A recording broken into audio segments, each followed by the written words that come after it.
Welcome back at WNST, Towson, Baltimore, and Baltimore Positive. We are positively taking the Maryland Crab Cake Tour back out on the road.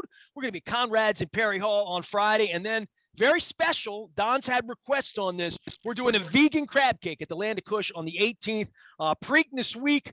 We'll be giving away some Maryland Lottery scratch-offs with Betty Boop. You can have the pink or the blue, whichever one you like, as well as our friends at Goodwill are involved in the Maryland Crab Cake Tour. And now our newest sponsor, Window Nation, as well.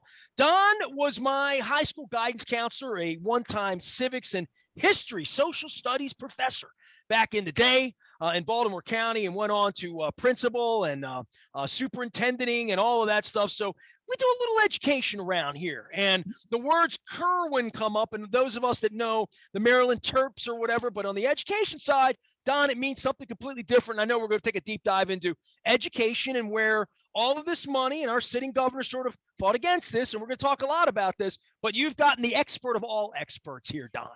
That I don't think there's a better description of our guest than what you just said. The expert of experts. I don't think anyone has been in the public eye fighting for public education and what it should be more and more passionately than our next guest, Buzzy Hettleman. Buzzy was a member of Kirwan, former Baltimore City school board member, former deputy mayor of Baltimore City, and a former Maryland Secretary of Human Resources. Buzzy, you've been at this a long time.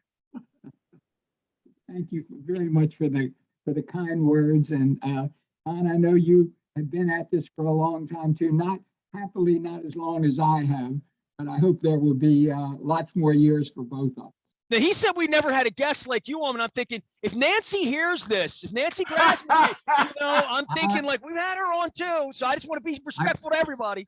I wouldn't mess with Nancy Grasmick. She was a star superintendent, and she's a star lady. She set the standard. Well, Buzzy, we literally, and we hope you will become sort of our regular go-to educational commentator. We could talk for hours, but what really sparked me to getting you on this time was a recent op-ed that you wrote, and I thought, holy man, I had Kevin Kamenetz in my ear, I had Jim Smith in my ear.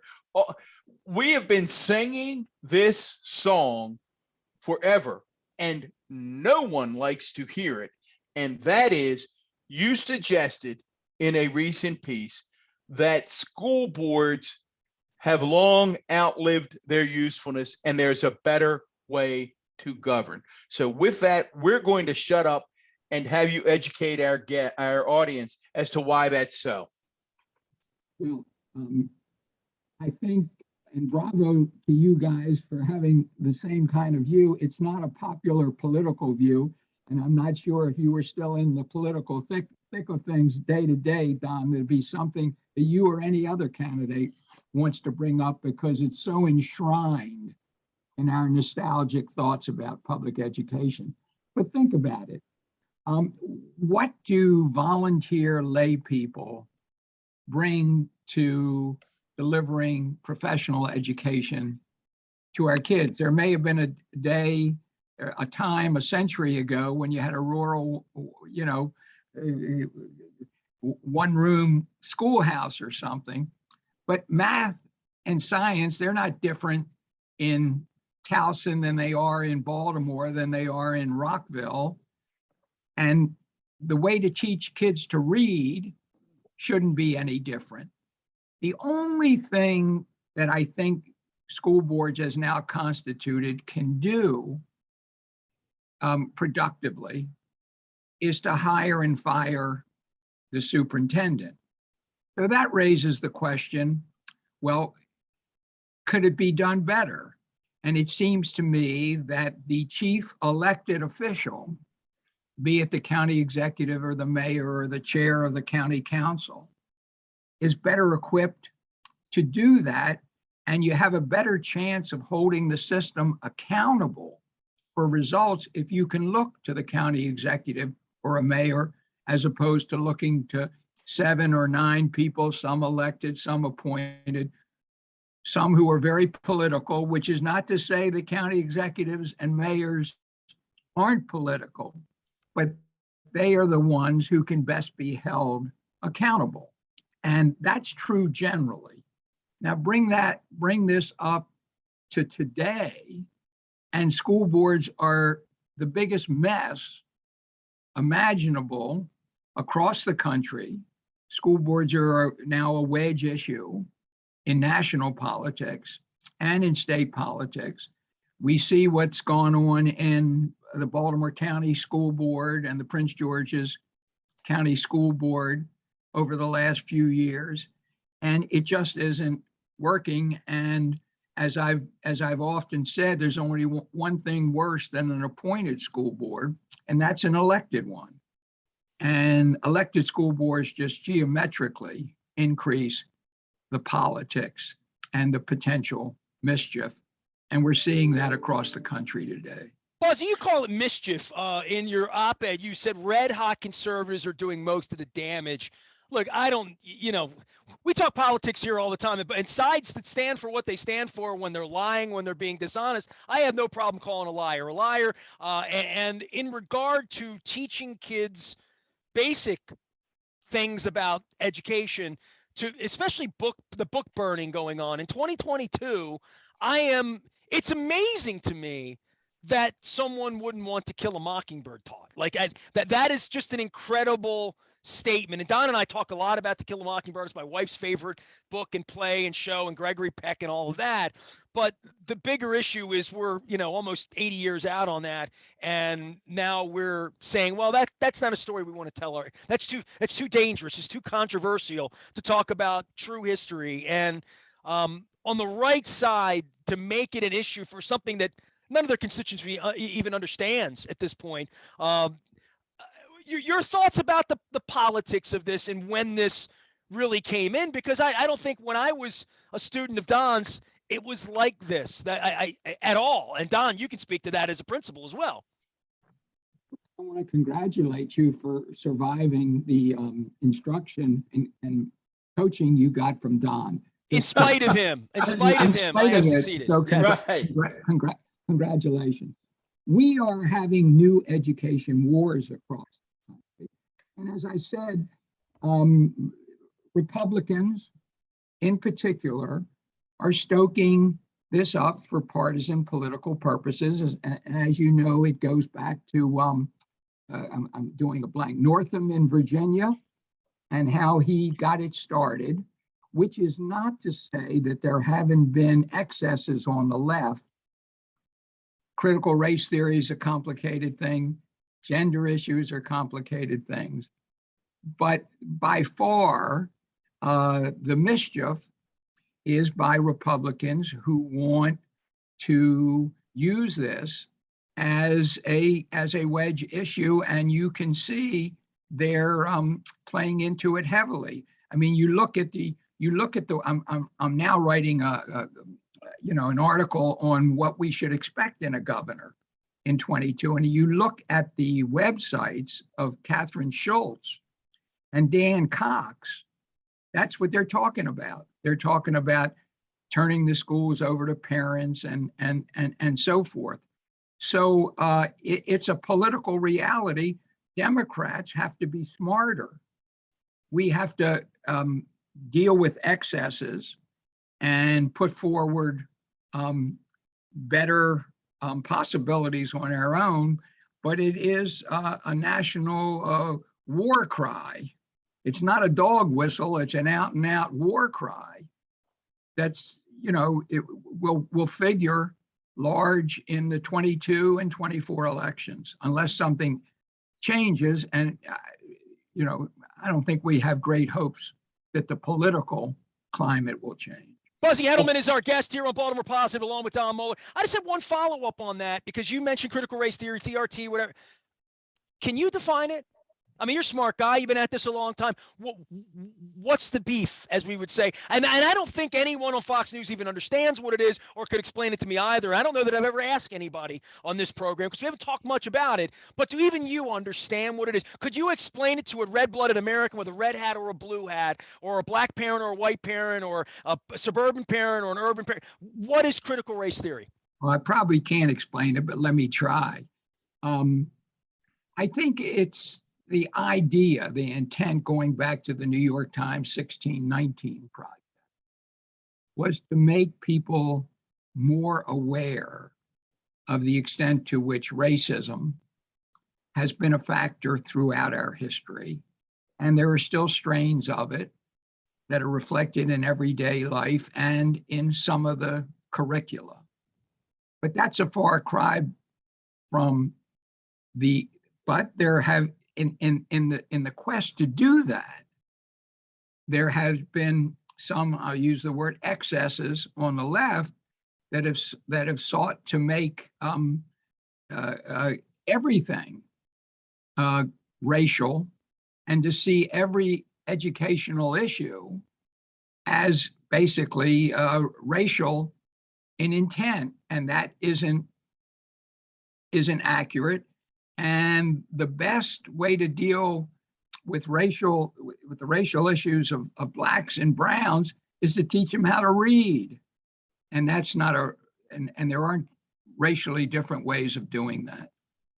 Well, Buzzy, I want to jump back to the governance issue, because you nailed it early on here. You said, Don, it's not politically popular. And I will use the example that my former boss, Kevin Kamenetz, would not get behind a movement to move toward an elected or a hybrid school board in Baltimore County. He was vilified by the education advocates. He was vilified by the League of Women Voters as being anti-democratic. And of course, you knew Kevin and you know him well. And Kevin said, it's none of that. I'm just telling you that we have been fairly successful in Baltimore County in appointed boards in avoiding the politics of the moment. And the minute you move toward an elected board, you're going to have an infusion of politics that rarely puts children first. Did he end up being prophetic or what? I mean, it's what you write about. I absolutely. And again, it's only gotten worse. And it's very difficult, as you know, for any elected official to say, well, I don't want community participation and I don't want the voice of the people.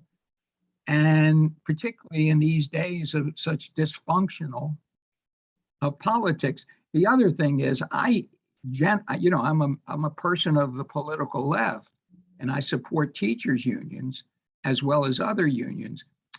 But teachers' unions, when you have elected school boards, play an inordinate role. And as much as I support their right to bargain, it's a conflict of interest for members of the school board to be beholden to the teachers. And that's what's happened generally. I really don't know the details as much of Prince George's and Baltimore counties, but across the country, the teachers' unions have gotten into this in a big way. Well, Buzzy, and maybe you can comment on this, because I think this is what you allude to in your article. People don't, even to this day, they don't understand. And let me focus on Baltimore County, but you could make it any other subdivision. But in Baltimore County, well over 50% of our operating budget goes to public schools, well over 50%. But it is the area of government that we have absolutely no control over. I didn't understand that, dude. Even when you were running the county, I was educated in the county. Yeah. The county's weird, right? I mean, it really is weird. It's different. But it's a nationwide thing. That's what Buzzy's saying. That once Kevin used to say, it's like, I'm the bank. I'll write the school system the check, and then they want me to back away. And I always equated, Buzzy, if when I was county executive or chief of staff to county executives, if the director of public works was having trouble getting potholes filled or getting the trash picked up, I would pick up my phone and say, would you come across the street, please? And he would come across the street.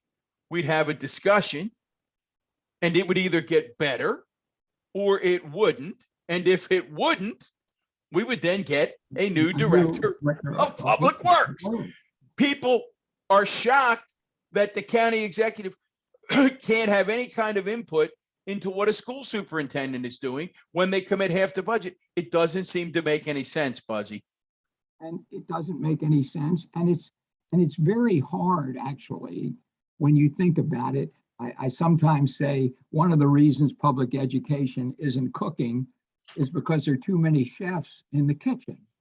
And when you look, I mean, who is accountable? You got the Congress, you got the president, you got the Department of Education, you got the governor, you got MSDE, you got the county executive, you got the school board. It's very hard to sort this all out. But you got to begin somewhere. And at the local level, getting rid of school boards and being able to call up the mayor is a better way to really give people the kind of voice that they want. No, a great example. And then I want to shift to Kirwan, because in our limited time, you're the preeminent expert on Kirwan. So we want to touch on that. But let's talk about an issue that everyone across the nation is worried about, and that is the increasing levels of school violence in our schools. And it's not just an urban issue, it spans suburban districts as well. If, like you said, if someone knew where the buck stopped, and whether it's Dutch Rupersberger or Jim Smith or Kevin Kamenetz or Don Moore or Johnny O, if people wanted to express a concern about increasing school violence and knew that the county executive was in charge of appointing a superintendent, there would be attention and people would hold that county executive accountable. And if we weren't moving in the right direction, I'm thinking we'd get a new county executive, Buzzy. And not only with respect to education, if you want to deal with the violence program, you should involve the Baltimore County Police Force. And there should be close coordination between the police department and education department, which is harder to get at. The same if you want rec facilities or social services to be closely integrated with the schools.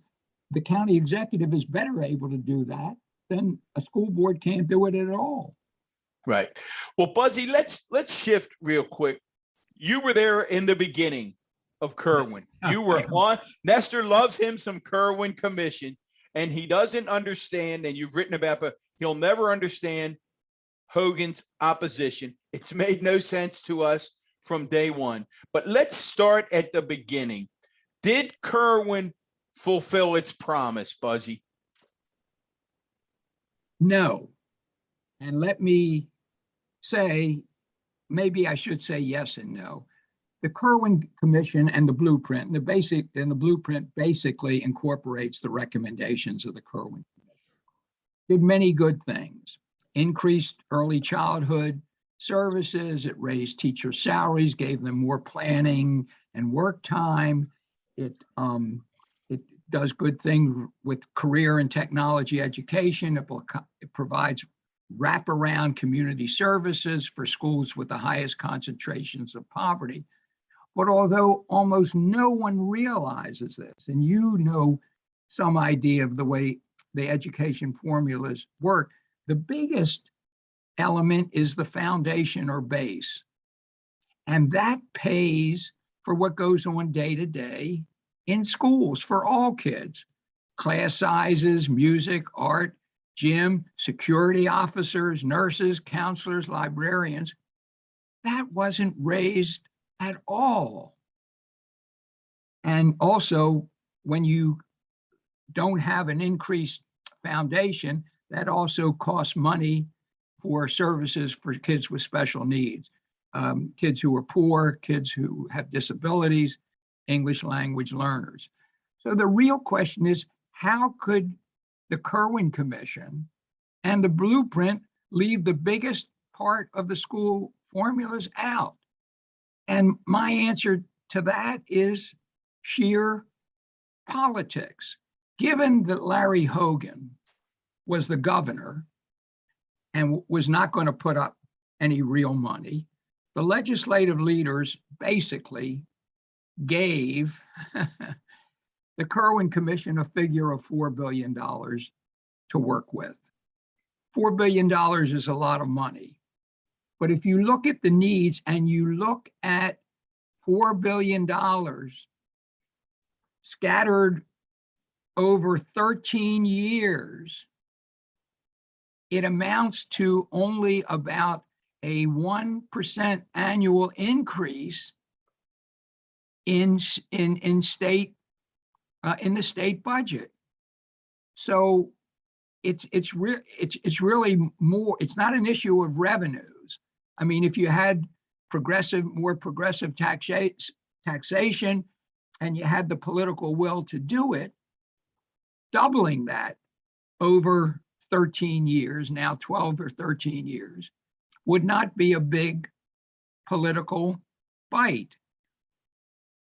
But Kirwan Commission had $4 billion. I mean, people deny this on the record, but it's true. I mean, where did the $4 billion come from? Nobody can say where it came from. And so there was, once you see the things that were funded have stronger political constituencies. Everybody's for early childhood education, even though, some person from another planet, everybody's for early childhood education, and with good cause. Teacher salaries are going to go up. The unions are the most powerful political player in Annapolis, and they deserve it. Career and technology is a good thing. And wraparound services for schools with the highest concentration of poverty was a favorite of Baltimore City and Maggie McIntosh, who was key head of House Appropriations, and that was her baby. And once you funded those things, there was no money left. And so that's why the base was essentially ignored. And that's why, in my view, Kirwan did not fulfill its full potential. It's good stuff. It's a start. It's significant, but it doesn't get us to where we want to go. Will it, Buzzy? Man, I love this discussion. So we now have an accountability and implementation board that is charged with making sure the Kirwan investment pays off. If you were advising that board, what would you be telling them to focus on like a laser? I would tell them to focus on assuring that Mohammed Chaudhry, the new state superintendent, has the capacity and is held accountable for running the show. I voted for the Accountability and Implementation Board, but I think almost everyone will say, not on the record, that if we had had a different state superintendent, there wouldn't have been an Accountability and Implementation Board. Whatever Karen Salmon's strengths and commitments were, she did not communicate with anyone. And so there was the feeling that you had to have something above the State Department. The AIB, and they're good people now, Ike Leggett and Britt Kirwan and so forth. I mean, they're good people, they care, but they are, for all practical purposes, in my view, as long as MSDE does its job, they're a fifth wheel. And I just hope, and I think they do, that they get it, that the idea, they can't do, see, the way the statute is written, they absolutely usurp the powers of the State Department of Education, but that's impossible. They're not limited under the statute to just sort of oversight or reporting. So AIB has to recognize that they need to not try to supersede Chaudhry's job, but work with him to see that the work gets done by MSDE. Well, full disclosure, my daughter is a member of the AIB as a former school psychologist and school principal. And she was honored to be appointed by the governor to do that and is taking it very, very seriously. You fought in another op-ed, and it's tied to what you're saying about the state superintendent. And by all accounts, this superintendent's getting high marks. Obviously, previous superintendent Salmon, from my perspective, simply was, at the right hand of Governor Hogan, and whatever Governor Hogan wanted, that's what she did. We saw her interject herself in a way that a superintendent never had in the selection of a local school superintendent in Baltimore County, something that had never, ever happened before, overruling a school board in whom they could appoint. But you fought for this superintendent to have increased resources and staffing, basically saying that he's sort of fighting with his hands tied behind his back. Did that bill pass, and did he get the help you needed? The bill didn't pass. I haven't had a conversation with him or anyone why it didn't pass, but understand first that there are many strong political interests that don't want the state to be strong. Local school boards, local superintendents, they want to run their own show in their own way, and also the state bureaucracies that handle procurement and personnel, they institutionally, they like to do their thing too, and they don't want agencies to have more discretion. They don't want to diminish their power. And let me say, this leads into, I think, the most maybe important dynamic, and you'll know it well, and that is, quote, local control, end quote. And that really dominates how things get done or don't get done. To me, it's a classic example of how issues are misframed in polarized ways. It's not local control or it's not state control, it's a balance.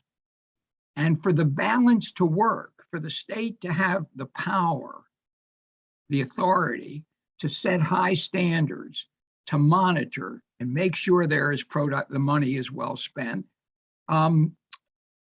they've got to have the capacity.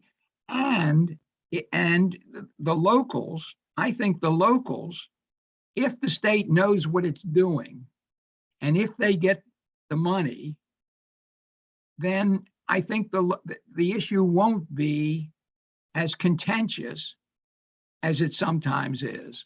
And that, to me, is the real hope as to whether Kirwan will work or it won't work.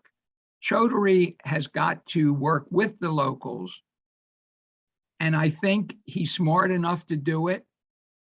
And if he does it well, I don't think we'll have the all-out opposition that is often generated by the Maryland Association of Boards of Education, MABE, and the Superintendents Association. I mean, they didn't want the AIB, and they strongly opposed the AIB, but it was a measure of the dissatisfaction of the General Assembly with Karen Salmon and MSDE that got it through. Buzzy Hettleman is our guest. Ahead, Don is here. I just have a follow-up on Kirwan, because we haven't had you on the program before, and I've said and listened to lots and lots of educators discuss this at length. If somebody walks into the elevator and says, got 5 minutes on Kirwan, tell me what this Kirwan thing is, Mr. Hettleman. Well, it attempts to chart a path that will make Maryland a world-class state for education. What is a world-class state? Is there a place in the country that we would consider a nobody's even close. And what the most influential person before the commission was a man named Mark Tucker, who was headed for many years the National Center on Education and the Economy or something like that. And his expertise is in benchmarking other countries.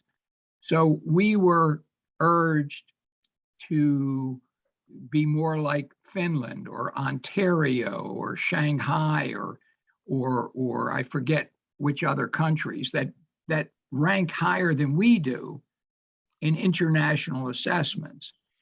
The problem is that countries are different.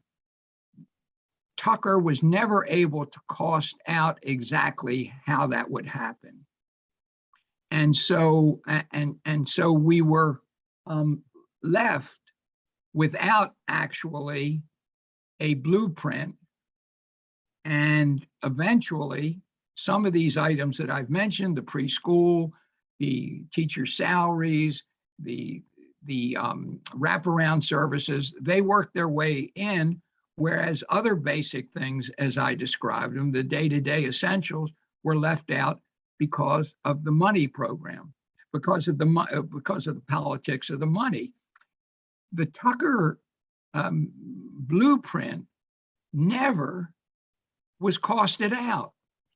And so we're left with, as I say, the cup, is the blueprint cup half full or half empty? It depends on how you look at it. There's good stuff, but to use another metaphor, it's an unfinished symphony. Buzzy, last question for you, and you've been very, very gracious with your time. Have you ever, you've written about, you share the frustration. Nestor has verbalized it many, many times on this show about not quite understanding why a governor of a state that's as proud of its educational history as Maryland, why Larry Hogan would have chosen from day one to be an opponent of educational reform and educational excellence. Have you ever spoken directly one-on-one with the governor and engaged him on that topic? No, the answer is no. And I don't know of anyone else who has or knows, because it doesn't make sense. And the piece I wrote on Hogan flunking as an education governor, you go back, Bill Clinton and George W., they rode to national fame as education governors. And then there was Richard Riley in South Carolina, there's Lamar Alexander in Tennessee. They worked their ways up too. And why he didn't see the potential in that, maybe it was the money, maybe it was just, I don't know. It doesn't make sense. And of course, now with, it's such a hot button issue for Republicans. Maybe that's why he not only vetoed the blueprint, but he said, I'm going to continue to fight it all the way. Well, fighting education will make him popular on the ballot 24 months from now if Trump's in prison and he sets forth on the path that he wants, which is very clearly the White House. But I don't know how you aspire to the White House and campaign on, I shot down the biggest, most ambitious education program in the history of education programs. Here, vote for me. That might ring popular on the red side. It would today. I mean, as you know, any it's insane. Yeah, and and it's sad for the kids. And Maryland, as in all things, has so much potential to be a national leader. We don't have the multiplicity of local governments and school boards. We're relatively wealthy. We're relatively blue. We should be front and center in the country. And I think Hogan hurt us all by not helping to get us there. Buzzy, as we let you get away, looking forward with your crystal ball, you're going to continue to be an advocate. You're going to continue to push leaders. You're going to continue to write. Where are you on a hopeful meter of 1 to 10? in terms of whether or not we can be a successful nation in public education, with 0 being we're not going to get there, and 10 you're pretty hopeful. Where are you on the hopeful meter? 4 or 5 at best. First, nationally, this country is a basket case. We can't get people to agree on what a democracy is. And and in fairness to politicians and school boards and everybody else, education is a hard thing. And we don't know, another long subject for another day is the fair question of what schools can do by themselves if we don't strengthen families and jobs and police protection and drugs and all that sort of thing. Saying that, we can do a hell of a lot better. So it's not an acceptable excuse. But we're not sure. In other words, there's no state in the country, even Massachusetts, which is touted all the time, where more than half the kids are achieving where they should in terms of basic learning skills. So we have a long way to go. We can do better. Maryland should lead the way, but I can't give it more than a 4 or 5 or 3. Nestor, you're too young to be cynical, Buzzy. Come on now. School has been in session, Nestor, and the first of what I hope will be many, many visits from a preeminent educational expert in the nation. We will reach back to you as Kirwan unfolds and as elections unfold, and we have a new governor, one side of the aisle or the other. Buzzy Hettleman, appreciation for time well spent here. As we say, we call them wise conversations, and that's what they are. He is former Baltimore County Executive Don Moeller. I am Nestor, and we are WNST AM 1570. Towson, Baltimore. We never stop talking. Baltimore positive.